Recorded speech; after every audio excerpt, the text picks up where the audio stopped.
গুন্ডামি করে এলাকায় আতঙ্ক সৃষ্টি করার অভিযোগে 3 কুখ্যাত দুষ্কৃতীকে গ্রেপ্তার করেছে কৃষ্ণনগরের কোতোয়ালি থানার পুলিশ। ধৃতেরা হলো কৃষ্ণনগর মালুপাড়ার বাসিন্দা সৈকত হালদার ওরফে ডাকু, চকেরপাড়ার বাসিন্দা তাজ শেখ ও শুকুলপাড়ার সায়ন্তন পান্ডে ওরফে চিন্টু। পুলিশ ও স্থানীয় সূত্রে জানা গিয়েছে, বৃহস্পতিবার গভীর রাতে কৃষ্ণনগরের 17 নম্বর ওয়ার্ডের শঙ্কর মিশন এলাকায় আতঙ্ক সৃষ্টি করতে হামলা চালায় একদল দুষ্কৃতী। তারা ধারালো অস্ত্র দিয়ে ওই এলাকার একটি ক্লাবের দরজা সহ দোকানের দরজা ও শাটারে কোপ মারে। এর পাশাপাশি অকথ্য ভাষায় গালিগালাজ করে বলে অভিযোগ। এরপরে আতঙ্কিত হয়ে পড়ে এলাকার বাসিন্দারা। খবর পেয়ে ঘটনাস্থলে যায় কোতোয়ালি থানার বিশাল পুলিশ বাহিনী। পুলিশ দেখে দুষ্কৃতীরা পালানোর চেষ্টা করলেও ওই 3 জন দুষ্কৃতী পুলিশের হাতে ধরা পড়ে যায়।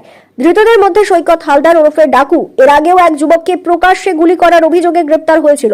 স্থানীয়দের দাবি, রাজনৈতিক পালাবদলের সাথে সাথেই এলাকায় কর্তৃত্ব কায়েম করতেই এই হামলা। ধৃতদের শুক্রবার কৃষ্ণনগর জেলা আদালতে পাঠানো হয়েছে।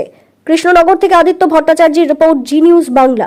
মোটামুটি 12টার দিকে শুতে যাই এবং রাত 12টার দিকে, এবং তার 10 মিনিট পরে দেখি হঠাৎ করে বিভিন্ন জায়গায় আওয়াজ হচ্ছে, কিস্তি খামারি হচ্ছে, একটা কোনো কিছুতে বাড়ি মারার আওয়াজ হচ্ছে। তো তাড়াতাড়ি দরজা খুলে ছাদে গিয়ে দেখি গোটা 4-5 ছেলে মোটামুটি বড় বড় দা কোদাল এসব নিয়ে বিভিন্ন জায়গাতে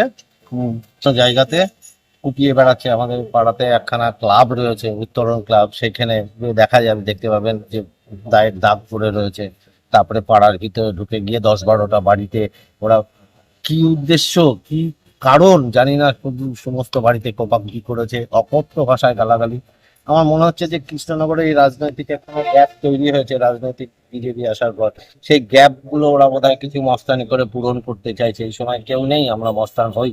লোকের নাম জানো, শুনছি নাকি এই 2 দিন আগেও ওই ছেলেরা বিভিন্ন জায়গায় গন্ডগোল করে বেরিয়েছে। এবং ওদের এত বড়, ওদের চাহিদাটা হচ্ছে ওদের নাম সকলে জানুক। ওরা নিজেদের নাম বলে বলে যে আমি অমুক, তোমরা এসো, আমি অমুক, তোমরা এসো, কার কত বড় ক্ষমতা, এই সমস্ত জিনিস। এবং একটা শান্ত জায়গায় যে এরকম জিনিস হবে কেউ ভাবতে পারিনি। এই সাউথের সিনেমা যেভাবে দেখি না, তরোয়াল নিয়ে ছুটে বেড়াচ্ছে, ঘুরে বেড়াচ্ছে, মারামারি করছে, একদম ওই জিনিস।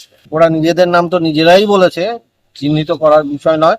এবং আমাদের অনেক ছেলেরা রয়েছে যারা চিনতে পেরেছে, পুলিশের কাছে হয়তো নামটা দিয়েছে। পুলিশ প্রশাসন অ্যাকশন নেবে। হ্যাঁ, প্রশাসনকে ধন্যবাদ। আমাদের কল করার 10 মিনিটের মধ্যে 8-10টা গাড়ি নিয়ে তারা হাজির হয়ে গিয়েছেন। কেন আমরা প্রশাসনকে অবশ্যই অনেক ধন্যবাদ জানাচ্ছি।